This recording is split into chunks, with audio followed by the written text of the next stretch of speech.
Faut-il être un expert pour s'exprimer sur un sujet? Alors aujourd'hui, dans cette nouvelle vidéo, je voulais discuter avec toi de l'expertise. Est-ce qu'il faut réellement avoir fait des études, être un professionnel d'un domaine pour donner son avis? Est-ce que dans un débat, tu dois brandir des références scientifiques pour être crédible? C'est de tout ça dont on va parler dans la vidéo. Alors si tu me connais pas encore, je m'appelle Marion Cat et sur cette chaîne, je te parle d'art et de créativité. J'ai fait une école d'art, 5 ans d'études et je suis artiste aujourd'hui. Donc je développe plein de vidéos sur des sujets artistiques, comment entrer en école d'art, comment réussir sa vie d'artiste selon ses propres méthodes. Mais je te parle aussi de sujets un peu plus développement personnel, un peu plus philosophiques. Donc je t'invite à t'abonner maintenant avant que la vidéo ne se termine et que tu oublies de le faire, que tu passes à une autre, que tu trouves un sujet vachement plus intéressant sur lequel te pencher. À chaque fois qu'il y a un débat à la télé, je sais pas si t'as remarqué, à la radio, partout, quand il y a une question importante liée, je sais pas, à la politique, à l'éducation, à la géopolitique, à l'économie, on invite souvent des journalistes, des historiens, des géographes, selon le sujet, des psychologues, des chercheurs, des professeurs, des neurologues, et on les fait débattre entre eux d'un sujet. Et voilà, on se figure que des experts puissent donner leur avis sur un sujet, que leur expertise fait foi et que le sujet est plus justement traité, qu'on accède mieux à la vérité parce que ce sont des experts. C'est facile. D'un autre côté, tu te dis, bah oui, il suffit de faire venir des experts, des psychologues, des professeurs sur des questions d'éducation notamment. On a tout de suite... c'est tout de suite plus simple, quoi. On a un problème, on fait venir quelqu'un qui est spécialiste dans ce problème-là et on se dit, ben voilà, son jugement va être le bon, son avis va prédominer sur celui des autres et ça va être une question réglée, voilà. Même si dans l'absolu, des questions abstraites, des questions un peu philosophiques ne se résolvent ni avec une expertise, ni pas, tu vois.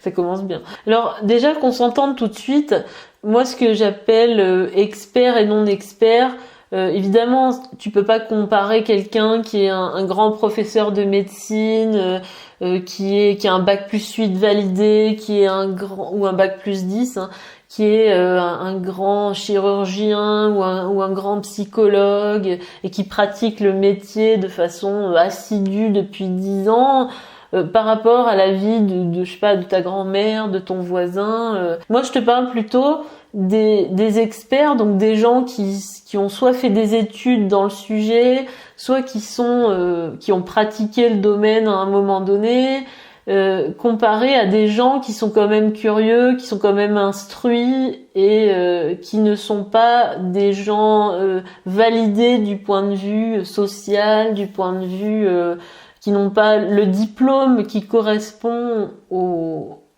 sujet dont ils veulent parler, mais quand même des gens qui s'instruisent et qui ne regardent pas seulement le journal de TF1, voilà.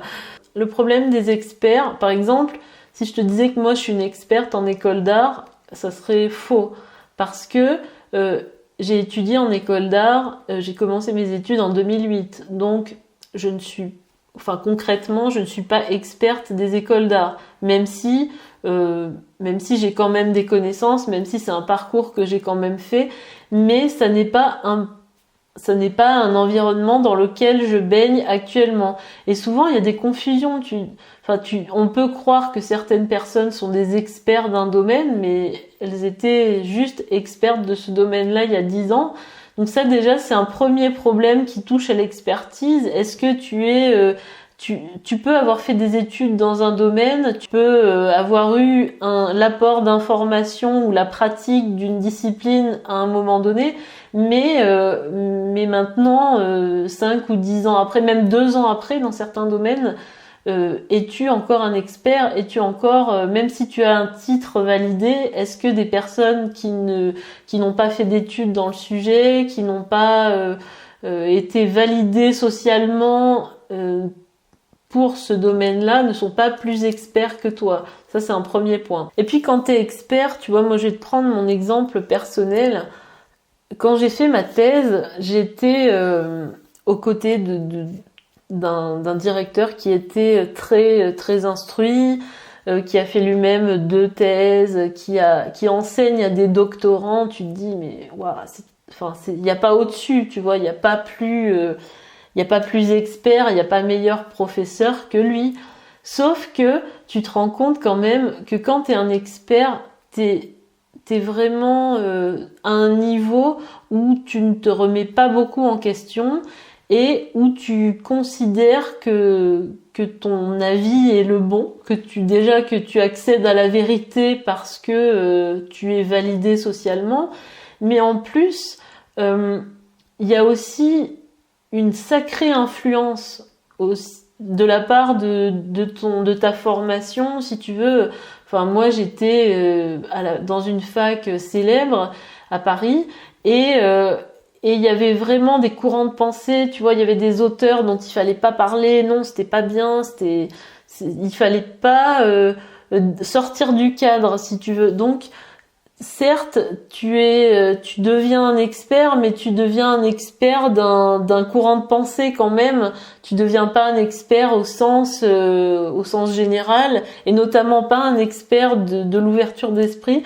Donc, c'est vrai qu'après, on peut se dire, mais quand c'est de l'expertise qui est mise au service d'une expression sur un sujet, est-ce que tu es la meilleure personne pour parler de ce sujet? Est-ce que ton avis sera le plus objectif? Est-ce que tu seras la personne la plus curieuse des situations?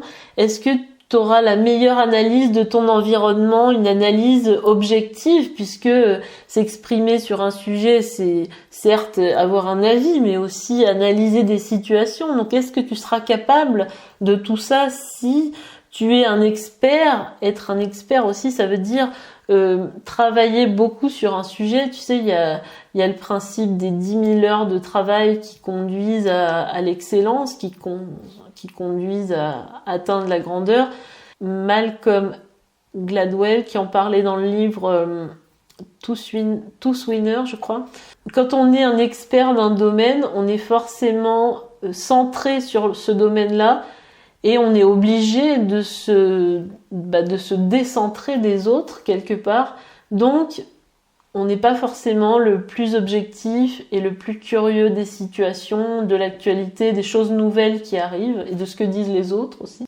Et quand on fait venir des experts sur un plateau télé, dans une émission radio, on les fait discuter d'un sujet, mais en quoi l'expertise pourrait te donner un avis objectif sur sur un sujet? En quoi, quel est le rapport, si tu veux, entre le fait d'avoir des connaissances sur un sujet et le fait de traiter un problème objectivement, le fait d'analyser des situations, comme on l'a dit tout à l'heure. Quand on mène un débat avec des experts, on fait venir des experts parce que on a l'impression en étant expert, qu'on accède à l'objectivité, alors que c'est complètement, pour toutes les raisons que j'ai évoquées avant, c'est complètement biaisé. Un expert a tout un tas de limitations, de croyances et de choses qui font qu'il n'aura pas forcément le meilleur éclairage sur un sujet. Contrairement à moi. mais la réalité, c'est que l'objectivité n'existe pas. C'est qu'on est tous partisans de quelque chose. On a tous une éducation. Je te mettrai par là une vidéo que j'avais fait sur les références artistiques, où j'en venais à peu près à la même conclusion. C'était même qu'on refuse les références, même qu'on se prétende objectif, qu'on se prétende sans culture, ou comme là, qu'on ait une expertise dans un sujet, qu'on soit connaisseur ou qu'on ne le soit pas, on a tous un avis biaisé et on est tous partisans de nos propres opinions. On n'arrivera jamais à accéder à la neutralité, à l'innocence, à l'objectivité. Et quand on est un expert, je crois qu'on est la personne la moins objective du monde sur une situation. Mais ce qui compte pour faire évoluer la société, c'est de créer, c'est d'imaginer, c'est d'interpréter des choses qui ont déjà cours. Mais si on se borne, par exemple, moi j'aimais pas du tout quand j'étais en thèse, il fallait lire des articles scientifiques, avoir une démarche un peu mettre des références, des choses qui ont déjà été dites. Mais certes, on peut pas démarrer de rien. Ça, je l'ai compris aussi, qu'on peut pas. On a toujours, on a des références qui sont inconscientes. On est le produit d'une culture. Mais si on retient uniquement l'avis des experts, on se base sur des connaissances passées. On se base sur un monde qui n'a déjà plus cours. J'ai une amie des Beaux-Arts qui disait on n'est pas là pour faire l'art d'aujourd'hui, mais l'art de demain. Alors moi, sur le coup, je trouvais que c'était prétentieux. Je me disais, mais quand même, on est l'art de demain, pour qui on se prend? Mais en fait, c'est vrai, c'est exactement ça. On est là pour construire la société de demain. On n'est pas là pour parler de choses qui existent déjà et de résoudre des problèmes de l'avenir avec des solutions du passé. Dans tout ce qui est scientifique, si tu as une maladie, évidemment que tu vas t'en remettre à un expert, que tu vas t'en remettre à quelqu'un qui a déjà connu le problème, qui l'a déjà solutionné, bien sûr. Tout ce qui est scientifique, ça doit répondre à des protocoles. Quand c'est un problème vraiment concret, factuel, bien sûr que les experts ont toute leur place pour résoudre ces problèmes-là. Il y a vraiment un contre-exemple que je trouve super. C'est que dans les tribunaux, quand il y a une grande affaire qui est jugée, c'est des jurés civils qui sont qui sont sélectionnés, qui sont tirés au sort.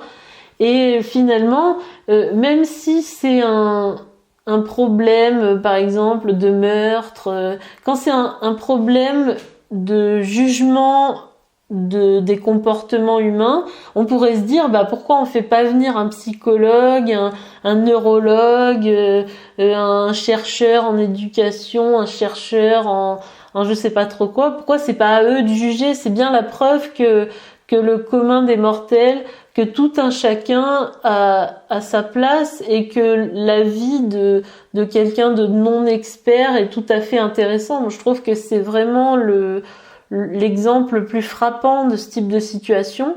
Mais aujourd'hui, j'ai l'impression qu'on veut tout mettre dans des cases, on veut tout simplifier, on veut rendre les choses, on croit que tout est facile à catégoriser. Il suffit que tu sois psychologue pour que tu aies une réponse sur une question d'éducation. Il suffit que tu sois médecin pour que tu aies une réponse sur une question de nutrition. Si tu veux, on aime bien tout mettre dans des cases, tu vois. Évidemment, c'est plus difficile de juger la vie de quelqu'un qui n'est pas médecin, qui n'est pas éducateur, qui n'est pas validé socialement comme un professionnel du domaine, c'est plus difficile d'évaluer la pertinence de son jugement sur un problème. Et on aime bien aussi apporter une preuve sociale quand on fait un débat, quand on fait un article scientifique. On aime bien montrer qu'on est entouré d'experts, qu'on est entouré de personnes qui donnent un avis censé être objectif et pertinent. Mais c'est pas forcément là qu'on résout les problèmes les plus cruciaux de la société. Alors pour finir cette vidéo, j'ai envie de te dire que bien sûr, il y a des sujets dans lesquels une expertise est nécessaire, les sujets par exemple scientifiques, médicaux, où il faut respecter un protocole. Je pense que c'est oui, forcément un expert pourra répondre au problème, quelqu'un qui a déjà résolu la situation pourra résoudre au mieux le problème. Mais c'est pas les experts qui font avancer la société, c'est pas les gens qui ont forcément fait des études dans un domaine qui peuvent le mieux s'exprimer. Moi, j'ai fait les Beaux-Arts et c'est pas pour autant que je sais dessiner, que j'aime dessiner. Et alors que je pourrais être prof de dessin si tu veux, je pourrais faire des cours de ce domaine-là, alors que dans les faits, je ne suis pas une experte et mon apport ne serait pas du tout intéressant pour les gens. Donc ça fait un peu relativiser sur l'expertise, sur la reconnaissance sociale d'une compétence, et ça ne prouve pas que en réalité tu es capable de résoudre une situation. Alors je dirais pour tout ce qui est sciences humaines, art, philosophie, politique, évidemment la créativité, c'est un peu l'inverse de l'expertise. C'est ce qui fait avancer la société, c'est d'interpréter, d'avoir un avis subjectif, d'être libéré aussi de l'influence de ces apprentissages. Ça permet d'aller beaucoup plus loin dans la réflexion. Et être un expert, c'est bien, c'est une bonne chose, mais selon moi, ça n'a pas de... Enfin, ça a une influence sur la pratique de ton métier. Si tu es un expert de la cuisine, tu feras sûrement bien la cuisine, mais c'est pas pour autant que ton avis sur des sujets autour de la cuisine sera plus pertinent que quelqu'un qui cuisine à titre amateur ou qui est intéressé par la cuisine, mais qui n'est pas cuisinier diplômé, voilà. Je sais pas si c'était le meilleur exemple, la cuisine, mais en tout cas, je t'invite toujours à développer ton esprit critique et à ne pas te fier à l'expertise des personnes qui cherchent à t'impressionner avec ça. Je te dis à la prochaine vidéo. Salut!